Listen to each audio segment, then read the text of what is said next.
En este video vamos a ver cuándo una transformación lineal es inyectiva y cuándo es sobreyectiva de acuerdo a los conceptos que se han visto anteriormente. Primero vamos a recordar el concepto de inyectividad y de sobreyectividad de funciones. Recordemos que si tenemos una función que va de un conjunto A un conjunto B, esa función se llama inyectiva si todo elemento del codominio es imagen de a lo sumo un elemento del dominio. ¿Qué quiere decir eso? Que no hay ningún elemento del codominio que pueda ser imagen de más de una preimagen.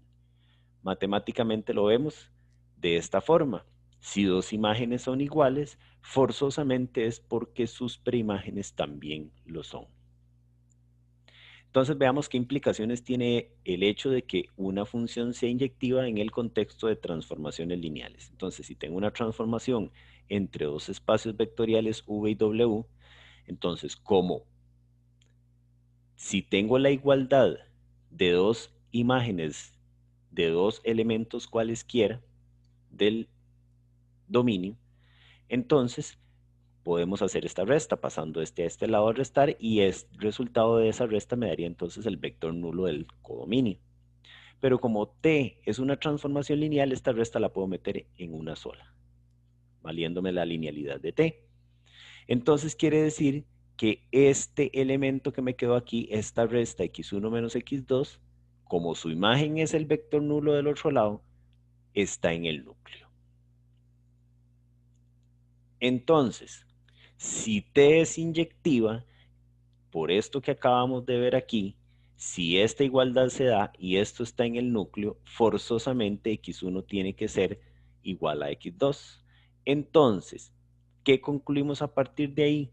Que una transformación lineal es inyectiva si y solo si el único elemento que está en el núcleo de la transformación es el vector nulo. O sea, si el núcleo de la transformación lineal contiene algún conjunto de vectores diferentes al vector nulo, ya esa transformación no va a ser inyectiva. Repito nuevamente, una transformación lineal, de acuerdo a lo que acabamos de probar aquí, es inyectiva si y solo si el núcleo de esa transformación lineal es un conjunto unitario formado únicamente por el vector nulo del dominio. En caso contrario, la transformación no es inyectiva. Ahora pasemos al concepto de sobreyectividad. Decimos que una función en general entre A y B es sobreyectiva si todos los elementos del codominio son imágenes de alguien, o sea, si el ámbito y el codominio son iguales. En el contexto que estamos trabajando, que es el de transformaciones lineales, entonces diríamos que una transformación es sobreyectiva si y solo si la imagen de la transformación es igual al codominio. Y eso lo podemos resumir en este teorema, que en realidad lo que acabamos de hacer anteriormente es demostrarlo. Entonces, decimos que si T es una transformación lineal que va de V a W, entonces T es inyectiva si y solo si el núcleo de la transformación es el conjunto formado únicamente por el vector nulo de V. Y T es sobreyectiva si y solo si la imagen de la transformación es igual al codominio. Entonces, si nosotros conocemos cuál es el núcleo y cuál es la imagen de una transformación lineal, podemos establecer muy fácilmente si la transformación es inyectiva o si es sobreyectiva. Además, también recordemos que si una transformación, en general una función, es tanto inyectiva como sobreyectiva, la denominamos biyectiva. En el caso en que una transformación sea biyectiva, o sea, que cumpla con las dos condiciones, la condición de inyectividad y de sobreyectividad, entonces a esa transformación la podemos llamar isomorfismo. Veamos en esta tabla los ejemplos que se desarrollaron anteriormente.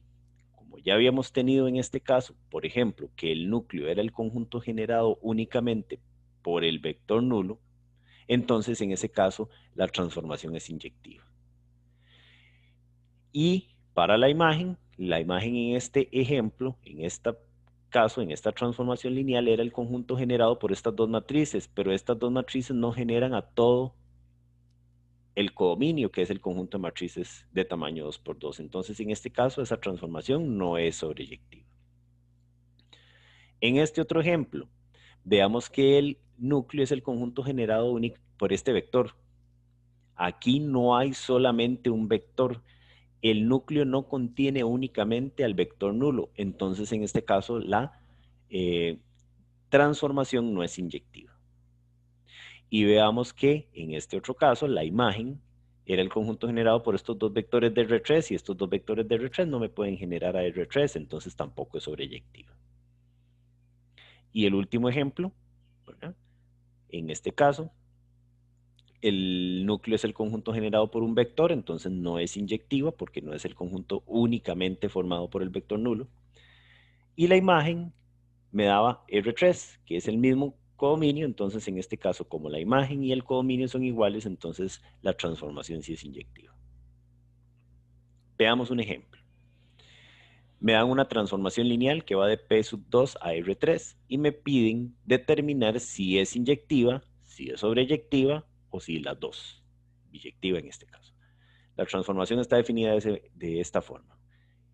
Le asigna a todo polinomio un vector de R3 en el que la primera componente es el número que se obtiene al evaluar el polinomio en cero, la segunda componente es la que se obtiene al evaluar el polinomio en 1 y la tercera la que se obtiene al evaluar el polinomio en 2. Entonces, lo que tenemos que hacer para determinar si la transformación es inyectiva o sobreyectiva es hallar el núcleo y la imagen, como lo vimos en la clase anterior. Entonces, vamos a hallar primero el núcleo. Necesitamos, o más bien hallemos primero la imagen. Necesitamos entonces hallar un vector de R3 que sea imagen, la forma que tienen todos los vectores de R3 que son imágenes de algún polinomio. O sea, que tenga esta forma. Para ello, entonces formamos este sistema, como lo vimos la vez pasada, y lo resolvemos para alfa 1, alfa 2 y alfa 3. En este caso, tendríamos esto por eliminación gaussiana y llegaríamos, por ejemplo, a que este sistema tiene solución única en todo caso, independientemente de quiénes sean alfa 1, alfa 2 y alfa 3. Entonces, quiere decir que al tener solución única, este vector alfa 1, alfa 2 y alfa 3 al final es cualquier vector de R3. Entonces, la imagen de esa transformación lineal va a ser el mismo conjunto R3. Razón por la cual decimos que T es sobreyectiva. Esto lo podemos hacer también por el método alternativo que vimos de calcular las imágenes correspondientes a algún conjunto generador del dominio, en este caso P sub 2, a través de esta transformación, y ese conjunto genera a la imagen. Después determinamos si son linealmente independientes y vemos que en realidad sí lo son, entonces me genera R3 también, entonces la imagen y R3 son iguales, entonces T es sobreyectivo. Ahora, en el caso en el que alfa 1, alfa 2 y alfa 3 sean 0, tendríamos el mismo sistema, solo que con este vector de términos independientes, un sistema homogéneo, y eso lo hago para hallar el núcleo. En este caso, este es un sistema homogéneo, ¿verdad? Como les repito, y que tiene solución única. Entonces, quiere decir que para que un polinomio esté en el núcleo, A, B y C, que son sus coeficientes, tienen que ser 0, los tres. Entonces, el polinomio que está en el núcleo únicamente es el polinomio nulo. Entonces, quiere decir que el núcleo es el conjunto formado únicamente por el polinomio nulo y entonces T es inyectiva. Entonces, como es sobreyectiva y como es inyectiva, entonces la función es inyectiva. Veamos otro ejemplo. En este caso me piden determinar si esta transformación es inyectiva, sobreyectiva y biyectiva, y me dan la transformación ahí. Entonces, igual, tengo que hallar el núcleo y la imagen, ¿verdad? Primero hallamos el núcleo. Para hallar el núcleo, entonces tendría que determinar todos los vectores de R3, cuya imagen sería la matriz cuadrada 2 por 2 nula. Entonces sería esto. Pero de acuerdo a esto, ¿verdad? Entonces tendríamos esta igualdad y se forma este sistema. Al resolver este sistema, como es homogéneo, muy fácilmente nosotros determinamos, por ejemplo, que z es 0, sustituyo z en los otros y resuelvo el sistema para x y para y obtengo que x y y son iguales. Entonces quiere decir que todo vector que esté en el núcleo tiene esta forma. Todo vector que esté en el núcleo, ¿verdad? Como x y y son iguales y z tiene que ser 0, tiene esta forma. Entonces quiere decir que lo puedo escribir de esta manera. Por lo tanto, el núcleo va a ser el conjunto generado por este vector. La dimensión del núcleo, si me la pidieran, es 1, como lo podemos ver aquí. Y como el núcleo entonces no es el conjunto formado únicamente por el vector nulo de R3, entonces T no es inyectiva. Ahora voy a hallar la imagen. Para ello tomo esta base de R3. R3 que es el dominio. Entonces R3 está generado por los tres vectores de la base canónica.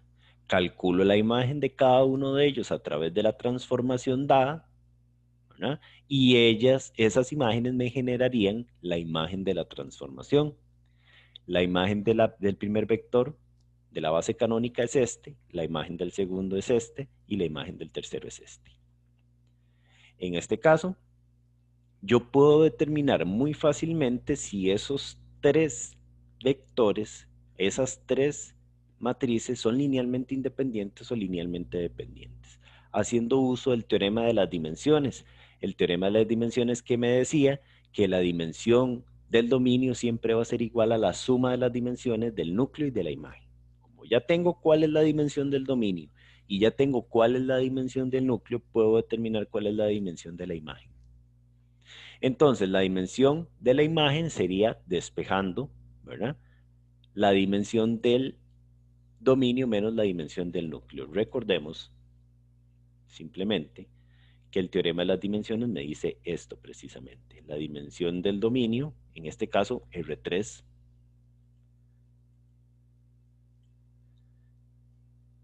la dimensión de R3 va a ser igual a la dimensión del núcleo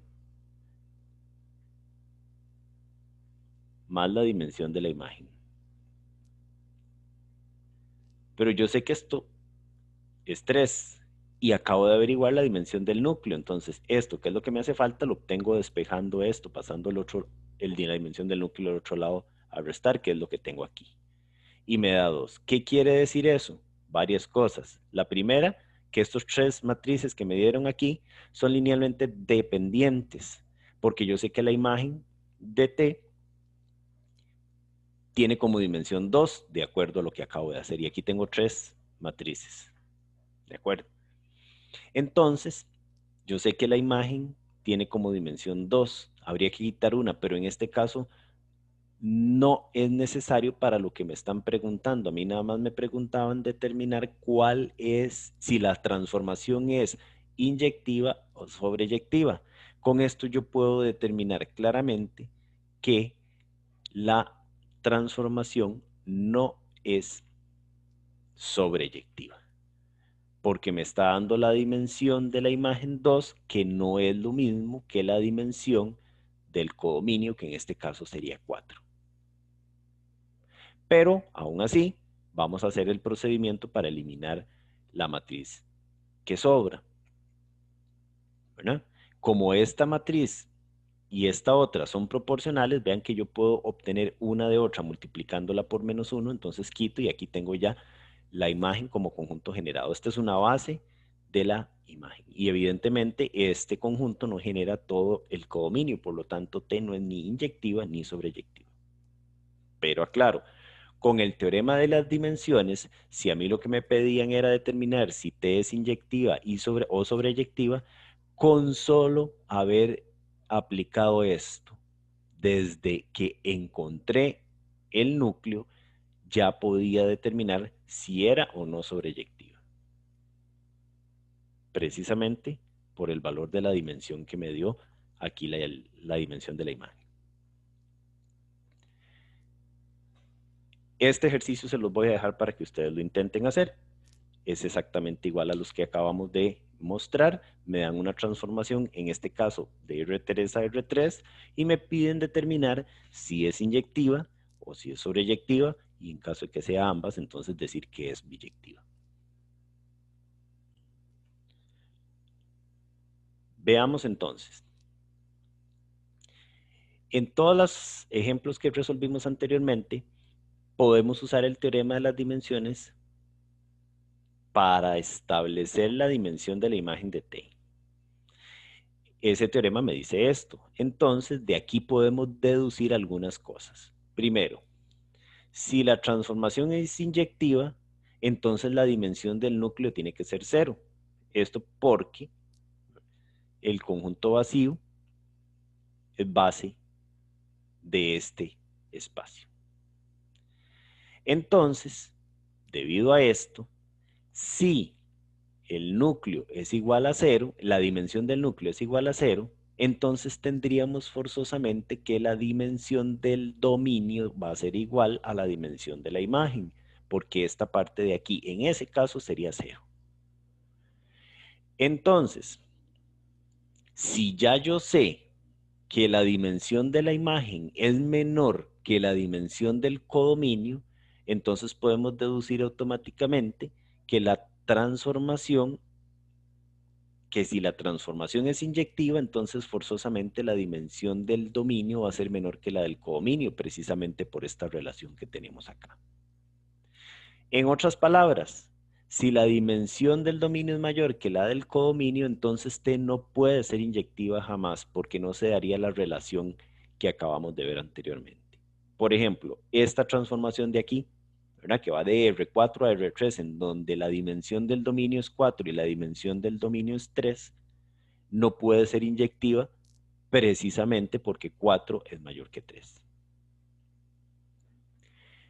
De forma análoga, si T es sobreyectiva, sabemos que la dimensión de la imagen es igual a la dimensión del codominio.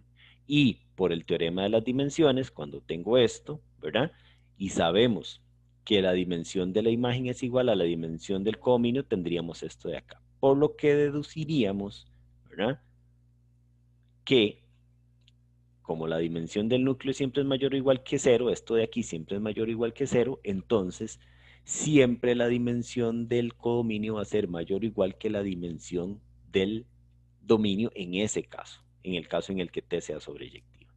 Lo que significa que si T es sobreyectiva, entonces la dimensión del dominio siempre va a ser mayor que la dimensión del codominio. Y entonces, cuando es biyectiva, se combinan las dos cosas. La dimensión del dominio tiene que ser igual a la dimensión del codominio.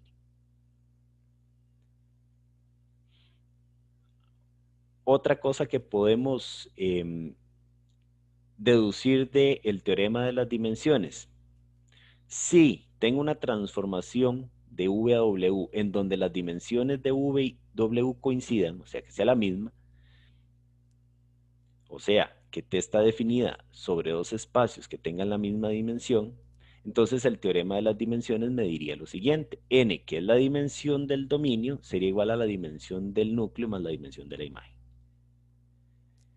¿Qué pasaría con esta relación en el caso en el que T sea inyectiva? En el caso de que T sea inyectiva, ¿cuánto sería esto? 0, porque el núcleo sería el conjunto formado únicamente por el vector nulo. Entonces, la dimensión de la imagen sería n. ¿Y quién era n? La dimensión del codominio. Entonces, automáticamente tendríamos que el codominio y la imagen serían el mismo conjunto, o sea, T sería sobreyectiva. Vean qué importante. Repito, si T es una transformación definida entre dos espacios vectoriales que tengan la misma dimensión, la inyectividad de la transformación en ese caso implica automáticamente la sobreyectividad. En otras palabras, si T está definida entre dos espacios que tienen la misma dimensión, el hecho de que sea inyectiva garantiza automáticamente que sea sobreyectiva también. ¿Qué pasaría entonces al revés? Si yo determino que en ese caso, en el caso en el que tanto la dimensión del dominio como la dimensión del codominio sean iguales, ¿qué pasaría si ya yo sé que la transformación es sobreyectiva? Veamos, entonces, si es sobreyectiva, la imagen sería igual al codominio, o sea, la dimensión de la imagen también sería n. Por lo que forzosamente el teorema de las dimensiones, ¿verdad? Tendríamos que la dimensión del núcleo tiene que ser 0, lo que demuestra que esa transformación es inyectiva. En resumen, en transformaciones lineales entre espacios con la misma dimensión, inyectividad y sobreyectividad están relacionadas. Si una transformación en ese caso es sobreyectiva, implica que también es inyectiva y viceversa. O sea, en transformaciones lineales entre espacios de la misma dimensión, inyectividad o sobreyectividad implican biyectividad.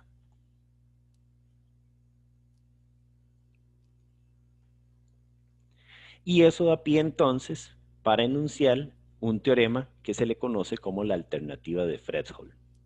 Y ese teorema dice lo siguiente: si tengo una transformación lineal entre espacios vectoriales y la dimensión de ellos es igual, o sea, la misma dimensión de V con la misma dimensión de W, entonces T es inyectiva si y solo si T es sobreyectiva. Eso está basado en el análisis que acabamos de hacer anteriormente. Entonces nos sirve para determinar inyectividad en algunos casos. Por ejemplo, en este caso consideremos una transformación que va del conjunto de polinomios de grado 3 al conjunto de matrices de tamaño 2×2. Identificamos inmediatamente que la dimensión de este espacio es 4 y la dimensión de este otro espacio también es 4.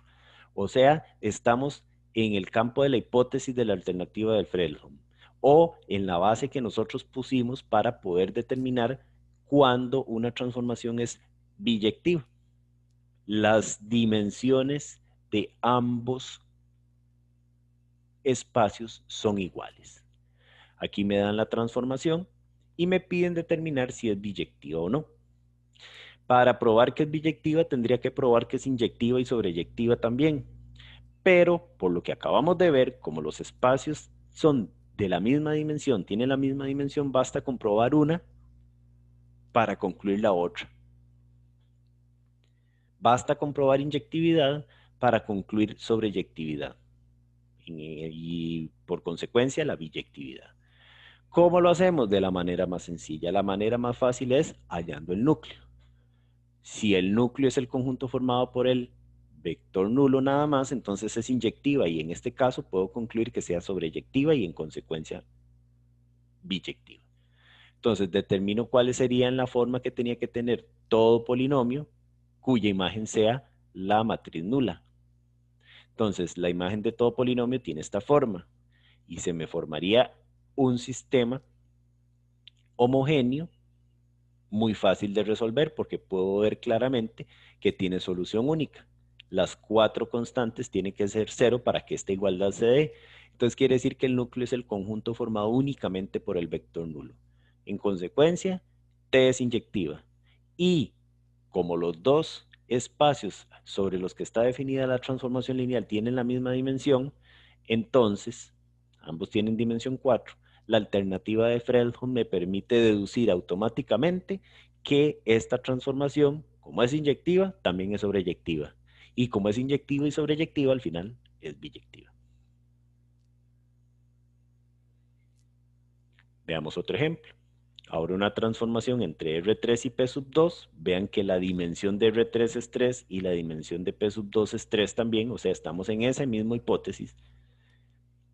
Tenemos la transformación, a cada vector de R3 se le asigna este polinomio como imagen y me piden determinar si esa transformación es biyectiva o no.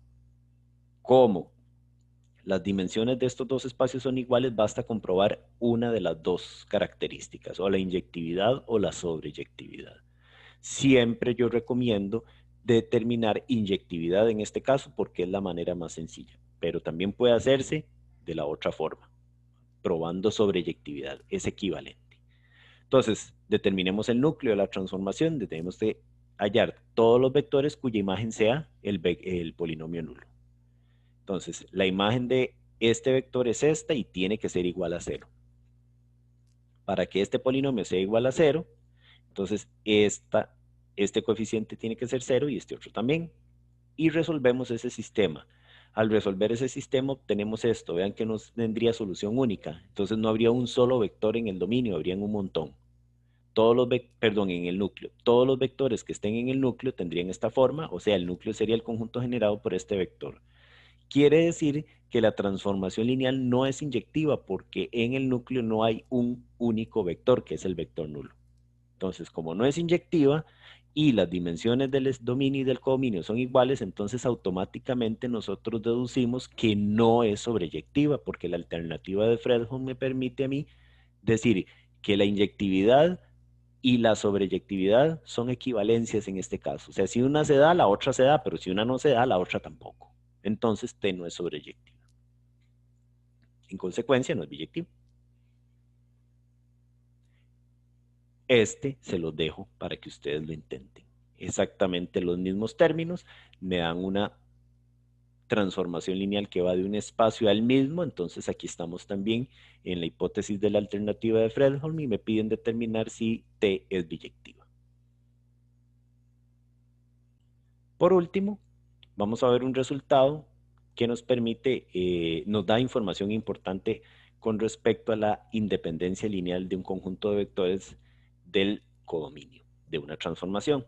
Entonces, este teorema me dice lo siguiente, que si T es una transformación que va de V a W y tengo un conjunto de vectores linealmente independientes del dominio, entonces la inyectividad de la transformación me garantiza que las imágenes de cada uno de estos vectores que ya son LI también son linealmente independientes. En otras palabras, la inyectividad de una transformación lineal me permite obtener una base de la imagen, porque recuerden que las imágenes de cada uno de los elementos del dominio de una transformación lineal me generan la imagen, y si ya son linealmente independientes y la transformación es inyectiva, entonces estos también son linealmente independientes y generan a la imagen, entonces serían base. Con esto terminaríamos esta sección.